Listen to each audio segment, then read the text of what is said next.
Have you ever thought that the little things in your daily routine, like a glass of wine after dinner or lying down to watch the morning news, could silently be harming your heart? After the age of 60, many people begin to pay more attention to their health. They eat more carefully, exercise regularly, and see their doctors for routine checkups.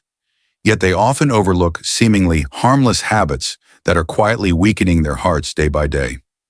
The danger lies in the fact that we don't realize these small things can build up into a serious threat to our cardiovascular system, especially for older adults, until the body sounds the alarm with a dizzy spell, an irregular heartbeat, or unexplained fatigue. But you can take control. By identifying and replacing just a few of these daily habits early on, you can help your heart grow stronger, stay active, and step into this new phase of life with greater peace of mind. In this video, I'll share 5 common habits that can silently damage your heart, and more importantly, how to change them in ways that are practical and suitable for people over 60. If you find this topic worth paying attention to, please hit like and share it with your loved ones, the people you want to live a long, healthy life beside you. I'd love to hear your thoughts. Do you recognize any of these habits in yourself? Or is there something about heart health at this age that's been worrying you? And now let's dive into these small habits that could make a big difference for your heart, starting with the first one. Many people after retirement go through days where they barely get up from their chairs. From breakfast to dinner, from watching the morning news, working on the computer, to watching TV before bed, all revolve around the same familiar chair. We often think, as long as I still take my morning walks and do yoga a few times a week, I'm fine. But what few people realize is this: sitting for extended periods, even if you exercise regularly, can quietly weaken your cardiovascular system. Numerous studies have shown that prolonged sitting slows down blood circulation. When blood doesn't flow efficiently, fats and cholesterol can easily build up and form plaque in the arteries. Over time, this can lead to blood clots, increasing the risk of stroke and heart attacks, especially in people over 60, when the arterial walls are weaker and less elastic. Additionally, sitting too long causes the heart to work less efficiently and may raise blood pressure slightly without anyone noticing. Perhaps the most dangerous part is that we often underestimate how long we actually sit. 4 hours on the phone, 2 hours of evening TV, 3 hours of reading in the morning, it can add up to 9 hours of sitting in a row. No one thinks those small things could become a silent threat, but you can absolutely change this without flipping your lifestyle upside down. You don't need to sign up for a gym or go jogging every morning. Just getting up and walking for 15 to 30 minutes a day is enough to make a clear difference in your cardiovascular health. Walking is one of the simplest yet most effective activities. When you walk, blood circulates more evenly throughout your body, and your heart gets a natural workout. Walking also reduces stress, improves memory and sleep, indirect but vital factors for heart health. Studies even show that those who maintain a daily walking habit are far less likely to suffer from high blood pressure and strokes than those who are sedentary. Start with small steps. Set reminders to stand up every 30 minutes, walk around the house while making phone calls, or simply take a walk after dinner instead of sitting down to watch TV. You can also use walking time to listen to a podcast, call a loved one, or enjoy some music, nurturing both your body and your spirit. The most important thing is this: don't wait until your body cries out with a dizzy spell or irregular heartbeat to start thinking about getting up. Let every daily step be your personal commitment to your heart, that you're caring for it little by little. And once you get used to walking regularly, you'll discover something interesting. It's not just good for your heart, it also calms your mind, helps you relax, and allows you to slow down in the midst of a fast-paced world. Now set the phone aside, get up from your chair, and walk for the sake of your heart.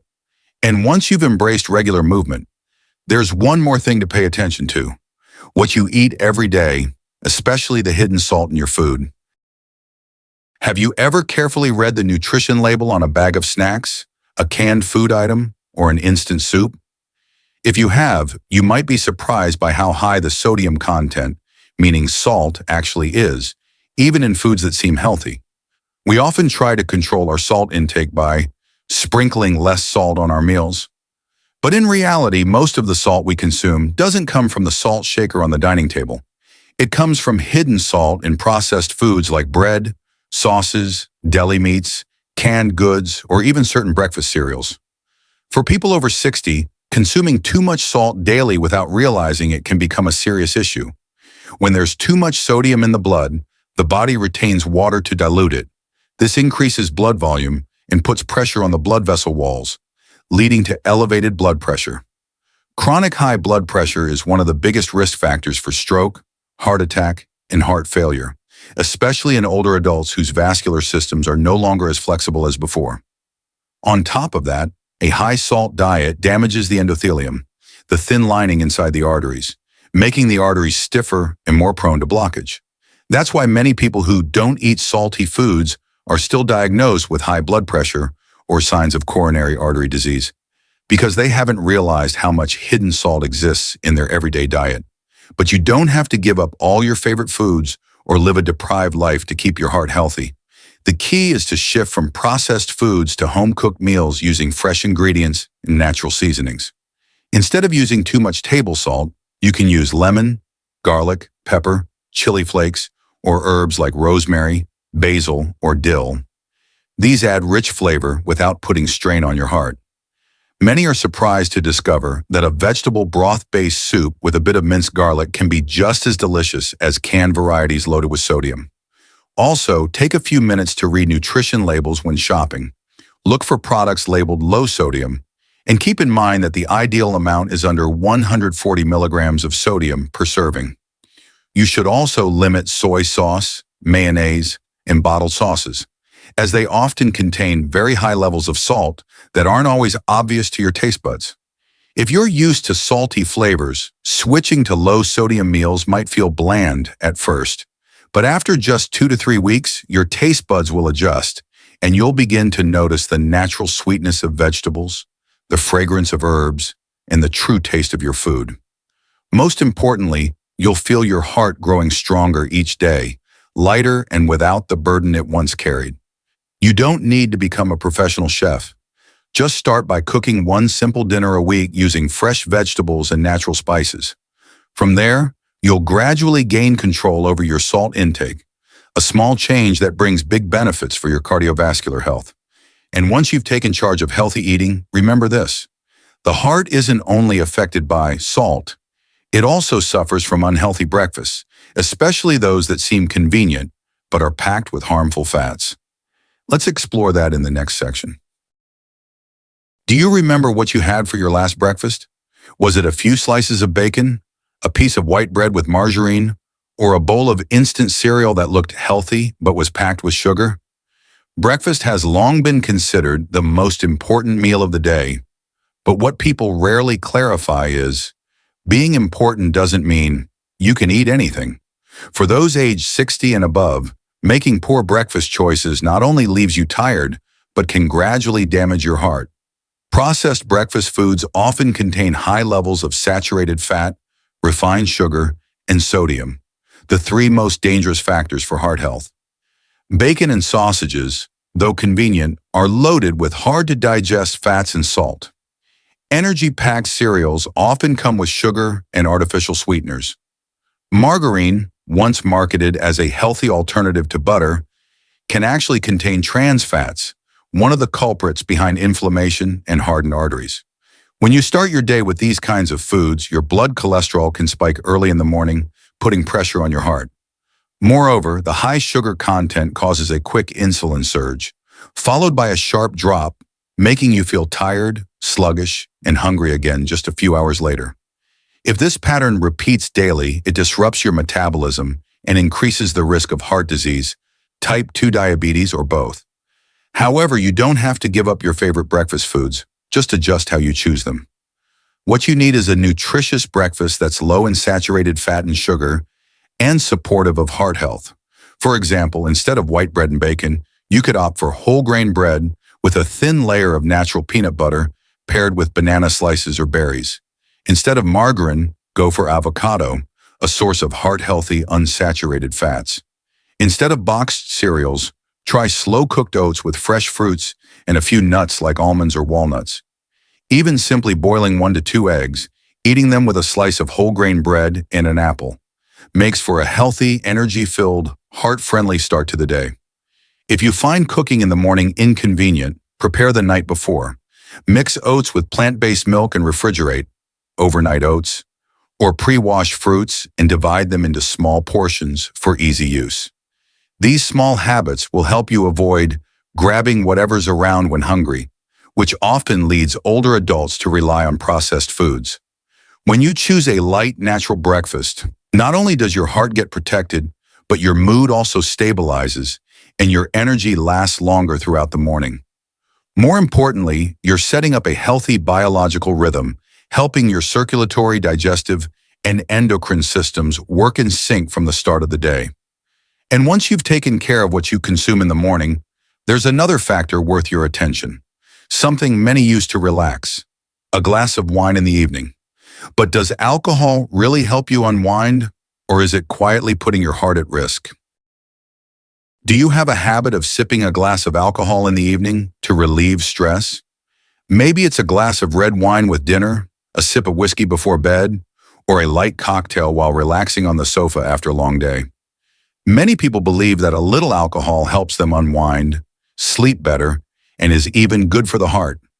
But current scientific evidence paints a very different picture, especially for those over the age of 60. Alcohol, even in small amounts, can directly affect blood pressure, heart rate, and the effectiveness of medications, all of which are crucial factors for older adults. When you drink, your heart tends to beat faster, and your blood pressure slightly increases. Over time, this damages the blood vessels, making them weaker and more vulnerable to cholesterol buildup. In particular, older adults naturally experience a decline in liver and kidney function. As a result, their ability to metabolize alcohol is reduced, causing alcohol to remain in the bloodstream longer and have a more intense impact on the cardiovascular and nervous systems than it would in younger individuals. One issue that often goes unnoticed is the interaction between alcohol and medication. Many medications for conditions such as high blood pressure, osteoporosis, diabetes, and depression can become less effective, cause more side effects, or even trigger heart rhythm disturbances when combined with alcohol. In some cases, alcohol can completely neutralize a medication's effectiveness, and most importantly, alcohol doesn't truly help you relax as much as you think. The initial calming sensation is just a temporary response of the central nervous system. After that, alcohol tends to disrupt your sleep, making you more likely to wake up in the middle of the night, sleep less deeply, and wake up feeling fatigued. Over time, this creates a vicious cycle. You need alcohol to fall asleep, but you sleep poorly because of the alcohol. So what's the solution? You don't have to completely quit drinking overnight. Just gradually reduce your intake and replace it with healthier ways to relax that don't harm your heart. You can start by switching to non-alcoholic beverages like warm lemon water, herbal teas, or light vegetable juices. These drinks not only help you unwind, but also provide antioxidants that benefit the heart. In addition, try proven relaxation methods like meditation, deep breathing, warm baths, journaling, or listening to soothing music in the evening. If you find it hard to let go of the habit because it's tied to a peaceful moment in your day, keep the ritual, but change the content. Keep the glass, the chair, the setting, just swap the drink. Over time, you'll find that your mind can still unwind without needing alcohol. That feeling of being in control, of taking charge of your own health, that is true relaxation. You no longer rely on a stimulant to feel at ease, and your heart, quite literally, will thank you for it. Now that you've learned to listen to your body and relax in healthier ways, let's move on to another very important yet often overlooked factor: repressed emotions. They can't be measured by a blood pressure monitor, but they can silently and deeply damage the heart. Have you ever felt a lump in your throat from anger that you couldn't express? Or had days when you felt sad but didn't know who to talk to, so you just swallowed it down? As people age, many become accustomed to staying silent to keep the peace. But that doesn't mean the emotions disappear. On the contrary, when negative emotions are repressed for too long, they tend to settle in the body and manifest in various forms: fatigue, insomnia, unexplained chest pain, and even cardiovascular issues. Modern medicine has shown that unexpressed emotions can increase levels of stress hormones like cortisol and adrenaline. When these hormones stay elevated for long periods, they cause your heart rate and blood pressure to rise, damage blood vessel walls, and increase the risk of heart attacks and strokes. In older adults whose hearts and arteries are already slowing down, the impact of psychological stress becomes even more pronounced. It's not just anger or sadness. Feelings of anxiety, disappointment, or loneliness can also silently place a biological burden on the heart. A study from Harvard University found that seniors who are socially isolated or emotionally disconnected have up to a 30% higher risk of developing heart disease compared to those who regularly share and feel heard. However, emotional suppression is not something you're doomed to live with. There are many simple yet effective ways to release emotional tension, reduce stress, and protect your heart in the process. One of the most powerful methods is journaling. Writing down how you feel doesn't have to be poetic or structured, just honest. When you put your thoughts on paper, you begin to better understand what you're experiencing, why you feel that way, and what it means. Just 10 minutes a day of pouring your mind onto paper can lighten your heart more than any medication. If writing isn't for you, talk to someone you trust. It could be your spouse, a close friend, a child, or a therapist. Sometimes simply having someone listen without judgment is enough to ease your burden. And don't be ashamed. Sharing your emotions doesn't make you weak. It's a sign of courage and self-respect. Another simple but highly effective method is practicing deep breathing. When you focus on your breath, you help your autonomic nervous system shift from a fight or flight state, stress, to a rest and relax state. Inhale deeply, hold for a few seconds, and exhale slowly. Just 5 minutes each morning or evening is enough to calm your heart from within. Additionally, engaging in social activities like community clubs, walking groups, art classes, or church gatherings can help you feel connected to something bigger. The sense of social belonging isn't just good for your mental well-being, it's also a natural medicine for heart health. Remember, a healthy heart doesn't just need good circulation, it also needs emotions to be heard, understood, and released. You don't have to force yourself to be strong all the time. You only need to allow yourself to be honest with your feelings. And when you do that, your heart no longer has to carry what you've been hiding inside. Now that you've identified the seemingly harmless habits that may silently harm your heart, from the way you sit, eat, sleep, and relax to how you process your emotions, you already have the tools to begin a more holistic journey toward heart health. And that journey begins with the smallest thing, starting today. Thank you for staying with me all the way to the final moments of today's content. Your attention and care are truly valuable, not just to me, but to your own heart health and that of your loved ones. Together, we've explored 5 seemingly harmless habits that can silently affect the heart, from prolonged sitting, hidden salt consumption, poor breakfast choices, using alcohol to relax, to suppressing emotions. And the wonderful thing is, each of these habits can be changed little by little through simple, practical actions every day. So what do you feel ready to change first? A light walk after meals? A healthier breakfast? Or maybe just a deep breath in the evening? Feel free to share your thoughts or reflections in the comments. I deeply value every real story you choose to share. If you found this content helpful, don't forget to click like and share it with your friends or loved ones so we can build a community that lives healthier, slower, and more meaningfully each day. The journey to heart health isn't a destination. It's a steady process, one step at a time. I hope you'll continue to join me in the next videos, where we'll keep learning how to listen to our bodies, nurture our emotions, and live life to the fullest. You deserve a healthy heart, not just to live longer, but to live more deeply, more freely, and more gently each day.